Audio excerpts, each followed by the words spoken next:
오늘은 사순절 마지막 주일인 종려주일입니다. 예수님께서 공생의 마지막 십자가 지러 예루살렘 성에 들어가신 것을 기념하는 주일이죠. 그때 백성들은 종려나무 가지를 들고 예수님을 맞이했습니다. 메시아, 왕으로 영접했던 것입니다. 그래서 종려주일 그렇게 부릅니다. 그런데 며칠 못 가서 그들의 태도는 돌변합니다. 왜 그랬을까? 그것은 그들로서는 그들을 모든 육신적인 필요를 채워줄 메시아이지만 정치적인 왕으로 기다렸던 것입니다. 그런데 예수님의 말씀과 예수님의 행동을 살펴보면서 이건 아니구나 하는 실망감이 들었습니다.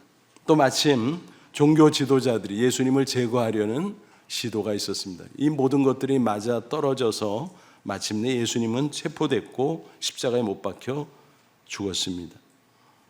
그러니까 종려주일은 고난주간이 시작된 날이기도 합니다. 그래서 종려주일을 고난주간 그렇게 부르기도 하는 것입니다. 아무쪼록 고난주간 내내 십자가의 의미를 묵상하면서 더 성숙한 그리스도인으로 변화되는 저와 여러분 되시기를 주님의 이름으로 축원합니다. 이 시간에는 예수님께서 십자가에 달려 죽으실 때의 장면을 함께 살펴보죠. 그때 아주 특이한 현상들이 있었습니다. 이적이죠.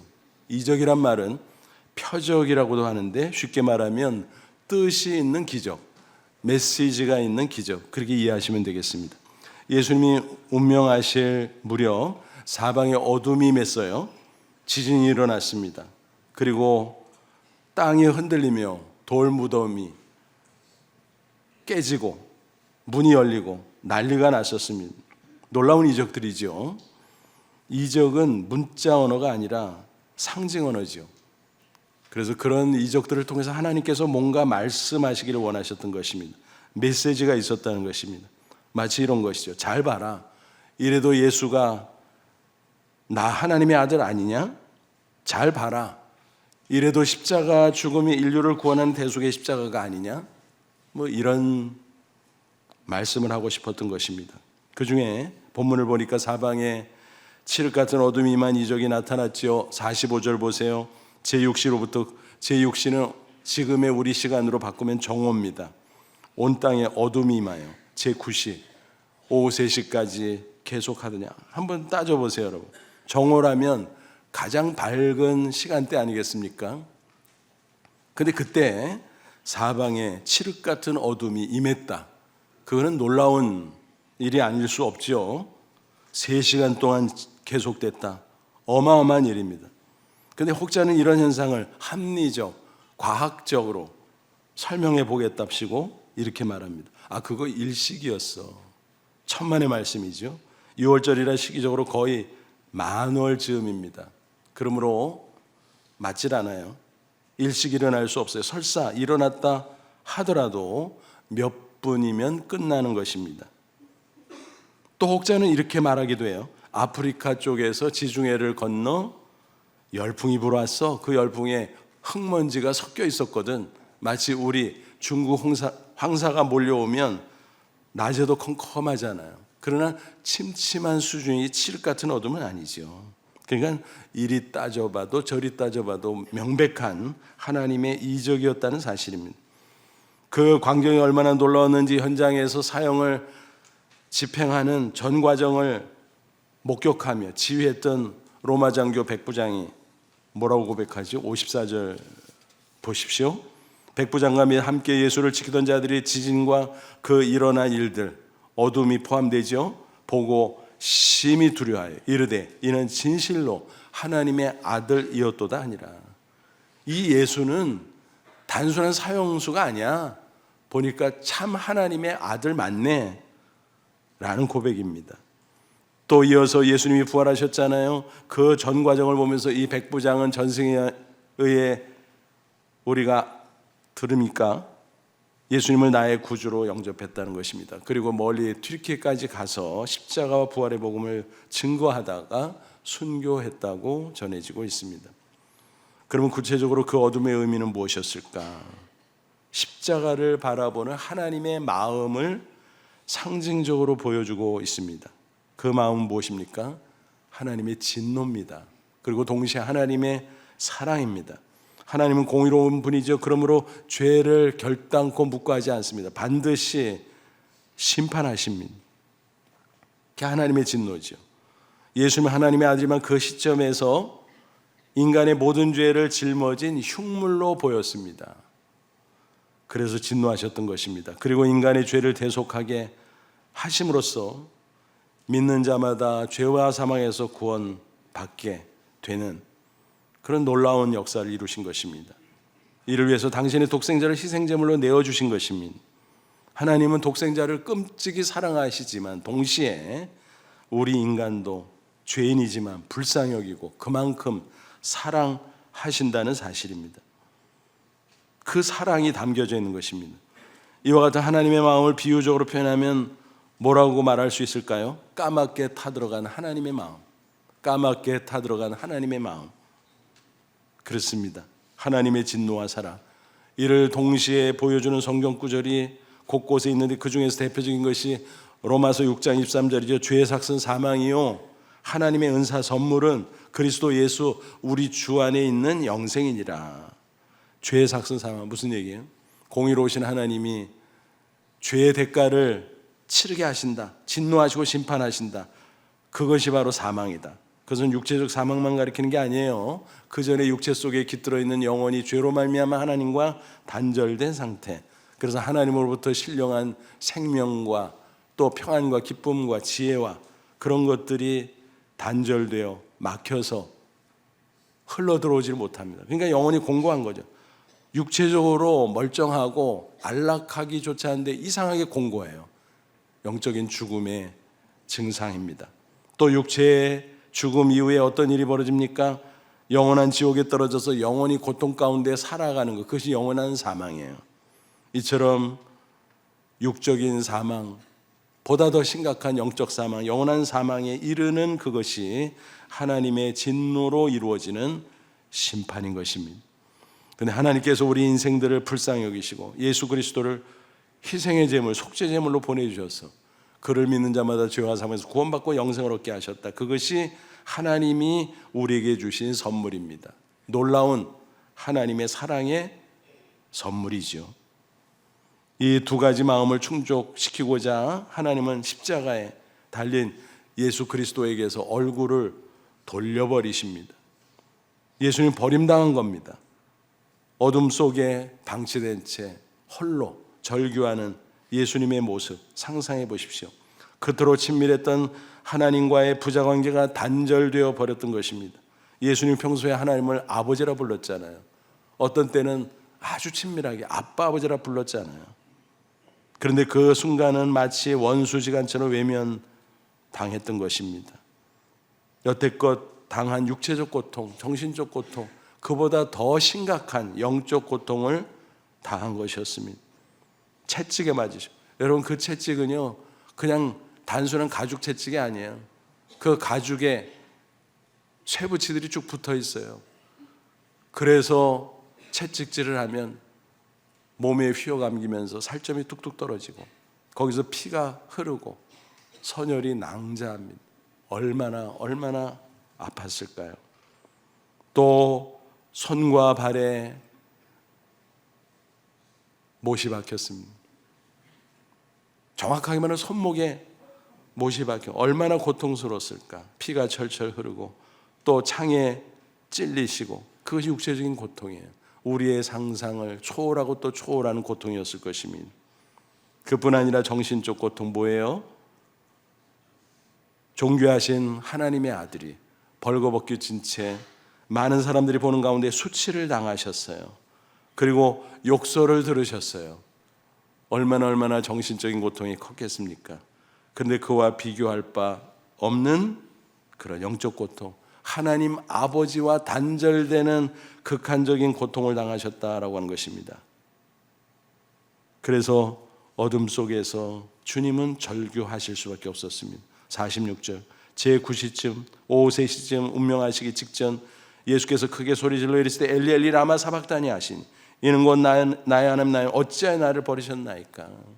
하나님을 아버지라고 감히 부르지도 못합니다. 외면당하셨기에. 그러나 하나님을 놓을 수가 없어요. 그래서 나의 하나님 나의 하나님 어찌하여 나를 버리셨나이까. 그렇게 절규하셨지만 그 고통을 끝까지 참으시고 예수님은 십자가에 피 흘려 죽으셨습니다. 그 장면은 하나님의 진노, 하나님의 사랑이 동시에 오버랩 되는 모습입니다. 예수님이 이렇게 절규하고 죽으셨지만 결코 실패자가 아니죠. 승리자입니다.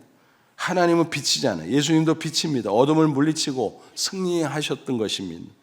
죄와 사망 권세 이겼습니다. 사탄의 권세도 이겼습니다. 그래서 우리를 건져내시고 영생의 빛으로 인도해 주셨다는 사실입니다. 사도 바울은 그 큰 사랑이 예수님의 십자가 죽음을 통해 증명됐음을 증거하고 있습니다. 로마서 5장 8절 우리가 아직 죄인 되었을 때 그리스도께서 우리를 위하여 죽으심으로 하나님께서 우리에 대한 자기의 사랑을 확증하셨느니라, 증명하셨느니라. 그것을 보면 하나님의 사랑이 얼마나 큰가를 알 수 있다라는 거지요. 그러므로 이제 예수님의 십자가 대속의 복음을 믿는 사람은 누구든지 영원한 사망에 떨어지지 않습니다. 결코 멸망치 않습니다. 영생을 얻게 됩니다. 유명한 구절 요한복음 3장 16절은 이렇게 말씀합니다. 하나님이 세상을 이처럼 사랑하사, 여기서 세상은 사람들을 가리켜요. 인간들을 가리켜요. 이처럼 사랑하사 독생자를 주셨으니 독생자를 희생시킨 그 큰 사랑. 이는 그를 믿는 자마다 멸망하지 않고 영생을 얻게 하려 하심이라. 죄를 향해 진노하시고 심판하셔야 됐던 하나님의 마음, 그것을 위해서 인간들을 불쌍히 여기고 독생자 예수를 대속의 제물, 희생의 제물로 내어주신 그 하나님의 마음, 그 마음은 까맣게 타들어 갔던 것입니다. 오래전에 나왔던 영화인데 너무 아름답고 감동적이어서 잠시 소개해드립니다. 예전에 새생명 축제 때 짧게 요약본으로 만들어서 전도 영상으로 보여드린 적이 있었습니다. 2003년에 제작된 체코의 단편 영화인데 유튜브에 들어가면 29분짜리 전편을 보실 수 있습니다. 혹은 10분 정도로 요약한 그 요약본을 보실 수도 있습니다. 그 제목은 most, 체코어로 다리라는 뜻입니다. 그래서 영문 제목은 The Bridge이죠. 이 영화의 스토리는 아주 단순합니다. 철도 다리 관리인으로 일하는 싱글 남자가 있었습니다. 그에게는 어린 아들이 있었어요. 아버지와 아들의 사랑이 아주 애틋합니다. 날마다 일하면서 보람을 느끼는 것은 이 기차를 타고 많은 사람들이 새로운 도시로 가고 새로운 삶으로 가게 된다. 그 일을 감당하는 것이 감사했습니다. 아들과 사랑을 나누며 사는 삶이 너무 좋았습니다. 그날도 기차의 승객들이 오릅니다. 이런저런 사람들, 그 가운데는 심지어 이런 자들도 있었어요. 마약하는 여자, 바람둥이, 또 이런저런 죄를 저지르는 사람들, 향락에 빠진 사람들 등등. 그 부자는 특별히 마약하는 여자와 시선이 마주칩니다. 그 여자도 한 주인공 역할을 하죠. 다리로 돌아온 아버지는 그 기관실에서 일할 준비를 하는데 아들에게 근처 호숫가에 가서 놀아, 아빠 갈게, 그렇게 말합니다. 그 다리는 도계교예요. 개폐식이죠. 옛날 부산 영도다리 생각하면 됩니다. 평소에 이렇게 있다가 배가 지나가면 들리죠. 그리고 배가 통과하면 다시 닫죠. 그러면 기차가 지나갈 수 있는 그런 철교입니다. 그런 곳에서 일하는데 배가 들어오는 거예요. 열어줬죠. 그리고 닫고서 한참 있어야 기차가 오는데 그날따라 1시간 빨리 기차가 막 달려오고 있는 것입니다. 미처 몰랐는데 아들이 그것을 먼저 알고 아버지한테 알릴 여유가 없어서 자기가 뭔가 해보려고 하다가 그만 기아장치에 빠져버립니다. 나중에 그 사실을 알게 된 아버지는 딜레마에 빠지죠. 아들을 구할 것인가? 승객을 구할 것인가? 승객을 구하려면 이걸 닫아야 됩니다. 그런데 닫으면 아들은 죽을 수밖에 없습니다. 어쩔 줄을 모르던 그 남자는 결단을 내립니다. 아들을 희생시키고 승객을 구합니다. 그때 절규하는 아버지의 모습, 하지만 영문을 모르는 승객 중에 마약하는 여자, 무심하게 그 남자를 바라봅니다. 저 사람은 왜 울지? 무엇 때문에 저렇게 슬피 울지? 그 두 사람의 모습이 대비되죠. 그리고 시간이 흐르고 흘러 마약하는 여자가 다행히 새 사람으로 변화됩니다. 그 남자는 방황합니다. 어느 도시의 길에서 우연히 그 여자와 마주칩니다. 저 여자 봤는데?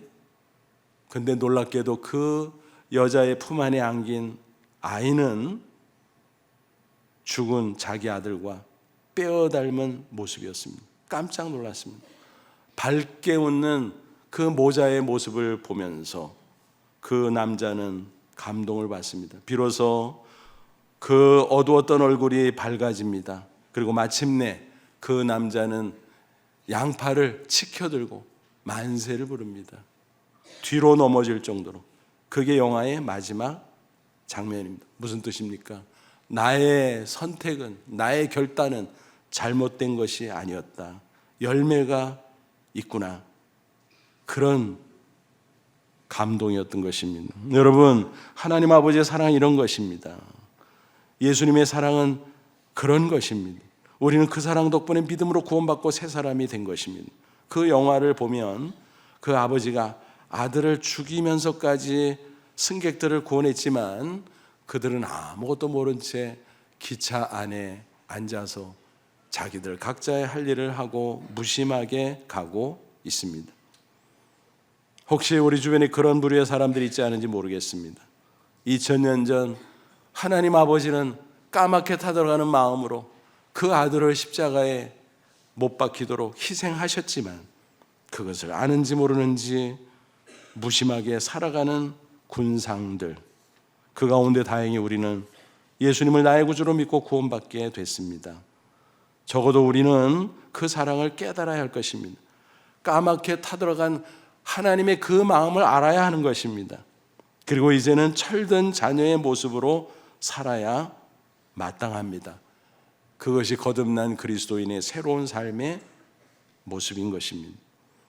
다시 말하면 이제는 죄악의 어둠에서 벗어나 빛의 자녀로 살아가야 한다는 것입니다. 사도 바울은 말씀합니다. 에베소 5장 8절 9절 너희가 전에는 어둠이더니 죄 가운데 있더니 이제는 주 안에서 빛이라 빛의 자녀들처럼 행하라. 빛의 열매는 모든 착함과 의로움과 진실함에 있느니라.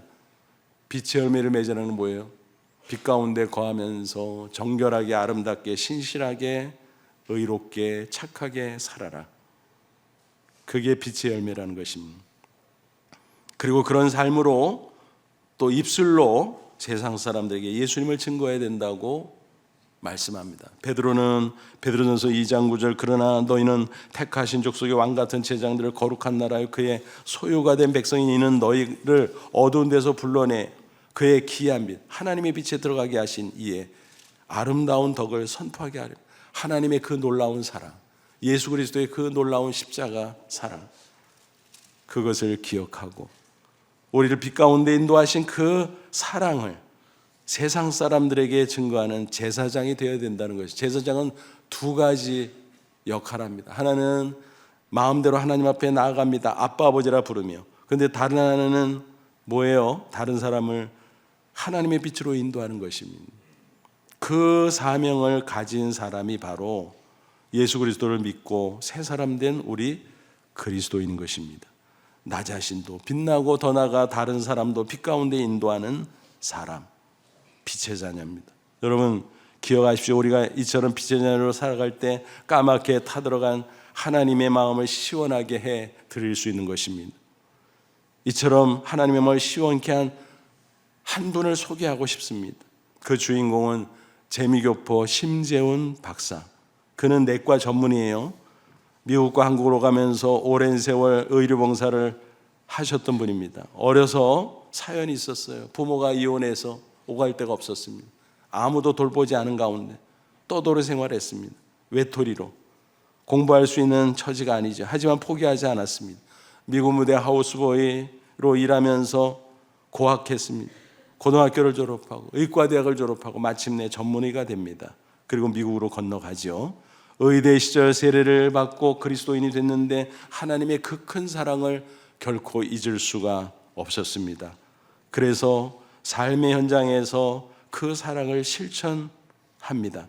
한인 환자들에게는 무료로 진료를 해주고 미국과 한국으로 가며 의료 봉사를 하고 중남미 여러 나라를 순회하면서 의료 선교를 합니다. 그런데 의료 선교를 하다 보니까 선교 현지는 열악하잖아요. 장비를 가지고 다니기도 힘들고 또 진료를 제대로 하기가 참 어려운 여건이었습니다. 그래서 선교지에서 어떻게 하면 효과적으로 선교할 수 있을까? 우리 한국에 침술이 있지. 그래서 한의학을 공부했고 72세의 자격증까지 땄습니다. 그리고 끊임없이 의료 선교에 헌신했습니다. 지금도 90세가 다 됐지만 여전히 진료하면서 하나님의 사랑을 실천하고 있습니다. 그분은 이렇게 간증합니다. 나를 나락에서 끌어올린 것은 허발판에 홀로 버려진 것 같았던 내 삶의 중심을 잡고 의사로 살아갈 수 있게 한 것은 바로 신앙의 힘이었습니다. 아무리 생각해도 하나님이 나만 잘 먹고 잘 살라고 내 같은 놈을 의사로 만든 것 같지는 않습니다. 멋진 간증이죠. 하나님의 마음을 아는 사람, 하나님의 그 큰 사랑을 아는 사람의 아름다운 삶의 모습입니다. 오늘은 종료주일, 그리고 이번 주간은 고난주간. 오늘 살펴본 대로 사방에 임한 칠흑 같은 어둠의 의미가 무엇인지 한 주 내내 묵상해 볼 수 있기를 바랍니다. 까맣게 타들어간 하나님의 마음을 느껴 보시기 바랍니다. 그리고 그 큰 사랑 덕분에 내가 구원받고 새 사람 된 것에 대해 깊이 감사할 수 있기를 바랍니다. 더 나아가 이제는 빛의 자녀로 아름다운 삶을 살리라 결단하고 실천함으로 하나님의 마음을 시원케 하는 저와 여러분 다 되시기를 주님의 이름으로 축원합니다. 기도하겠습니다. 이 말씀 붙잡고 잠시 기도할 때 그렇습니다. 십자가 칠흑 같은 어둠 속에 하나님 아버지에게 외면당하고 고통 가운데 절규하신 예수님을 기억합니다. 엘리 엘리 라마 사박다니. 하나님은 예수님의 짊어진 죄에 대해서 진노하시고 심판하시고 그러나 독생자를 사랑함에도 인간을 구원하셔야 했기에 희생시킨 그 크고 놀라우신 사랑, 까맣게 타들어간 하나님의 마음을 기억합니다. 평생 그 사랑이 잊지 않는 저희들이 되길 원합니다. 빛의 자녀로 살기를 원합니다. 빛의 증인으로 살기를 원합니다. 이 고난주간에 다시 한번 우리의 신앙이 아름답게 세워지게 하시고 이제는 철든 하나님의 자녀로 살아가는 저희들이 되길 원합니다. 우리를 이끌어 주옵소서. 우리 다 같이 기도하시고 이어서 제가 기도하겠습니다. 하나님 우리 아버지 고맙고 감사합니다. 이 시간 십자가를 바라봅니다. 칠흑 같은 어둠 속에 홀로 버려진 채 절규하며 그 고통당하고 피 흘려 죽으신 주님 감사합니다. 그 모습을 바라보는 하나님의 까맣게 타들어갔던 그 마음 우리들이 기억합니다. 그 사랑 잊지 않게 하옵소서. 일상 속에 파묻혀 잊어버리고 살았던 그 사랑의 기억을 마음속에 새기고 또 새기고 그 사랑에 합당한 삶을 살아가는 저희들 이제는 철든 자녀로서 빛의 열매를 맺게 하시고 빛의 증인으로 살아가는 저희들 되게 해 주시옵소서. 그래서 이제는 하나님의 마음을 시원케 하는 새 사람의 삶을 살아가는 저희들 다 되게 해 주시옵소서. 하나님 아버지 고맙고 감사합니다. 이 시간 주의 말씀으로 우리를 다시 한번 깨우쳐 주시고 다시 한번 아름다운 신앙으로 경고케 하심을 감사합니다. 까맣게 타들어가는 하나님의 마음 우리의 마음속에 새기고 또 새겨 그 사랑에 합당한 삶 빛의 열매를 맺으며 살게 하시고 빛의 증인으로 세상 사람들에게 우리 하나님 우리 주님 담대히 증거하며 살아가는 저희들 되게 해 주옵소서. 이 시간 성찬 예식을 거행합니다. 하나님 주께서 주시는 떡과 잔을 받을 때 다시 한번 우리의 영혼 가운데 구원의 감사 감격이 충만케 하시며 보혜사 성령께서 함께 하시는 가운데 새 힘과 새 능력 받아 험한 세상 날마다 승리하며 빛의 자녀로 살게 하옵소서. 예수님의 이름으로 기도하옵나이다. 아멘.